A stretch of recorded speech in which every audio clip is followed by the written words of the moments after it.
Bhimavaram layout లో 9,000 ఇల్లు ఇచ్చారు.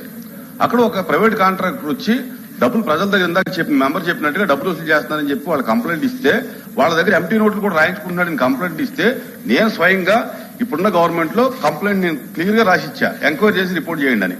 ఇప్పటి వరకు దాని మీద యాక్షన్ లేదు. మీరు నోట్ చేసుకోండి.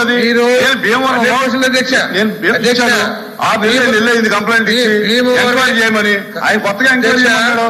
నేను ఇచ్చి 2 సార్లు రిమైండ్ రాశాను కలెక్టర్కి. ఆ కలెక్టర్ కనీసం పట్టించుకున్న పరిస్థితే లేదు. అధ్యక్ష భీమవరమే కాదు, విజయనగరం కానివ్వండి, విశాఖపట్నం కానివ్వండి, బేదవాడ కానివ్వండి, రాష్ట్ర వ్యాప్తంగా కాదండి. నేను రిటర్న్ కంప్లైంట్ ఇస్తే ఎందుకు యాక్షన్ తీసుకోలేదు? ఎందుకు యాక్షన్ తీసుకోలేదు చెప్తాను. కలెక్టర్ అడగండి. నేను మీకు చెప్తాను అధ్యక్ష, మీరు అడిగారు కాబట్టి, గౌరవ అధ్యక్షులు వారు అడిగారు కాబట్టి. 2 సార్లు నేను చైర్మన్ హోదాలో రాస్తే అవినీతి జరుగుతుంది, అక్కడ లబ్ధిదారులు ఇబ్బంది పడుతున్నారంటే ఆ కలెక్టర్ పట్టించుకోకపోతే కొత్తగా ఎంక్వైరీ చేయమంటే ఏం ఎంక్వైరీ చేస్తారు? కొత్తగా ఎంక్వైరీ కాదు అధ్యక్ష, దీని మీద ఆల్రెడీ విజిలెన్స్ అండ్ ఎన్ఫోర్స్మెంట్ తో ఎంక్వైరీ జరుగుతుంది. ఆ ఎంక్వైరీలోనే భీమవరం కూడా ఒక భాగం అధ్యక్ష.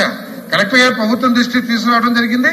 దాని మీద మొత్తం స్టేట్ వైడ్ ఎంక్వైరీ. నా లెటర్ మీద నాకు రిప్లై ఇవ్వాలి కదండి. ఏంటంటే ఏం జరుగుతుంది అనేది నాకు రిప్లై ఇవ్వాలి కదా కలెక్టర్.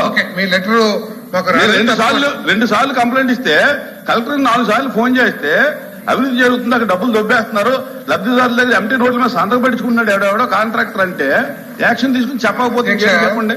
అధ్యక్ష, మీ మాటల ద్వారా, మీ రూలింగ్ ద్వారా రాష్ట్ర ప్రజలకు అర్థమైంది ఏంటంటే, ఎస్ ఈ గృహ నిర్మాణంలో అవకతవకలు జరిగినాయి, ప్రజలకు అన్యాయం జరిగింది, చోట్ల కాదు.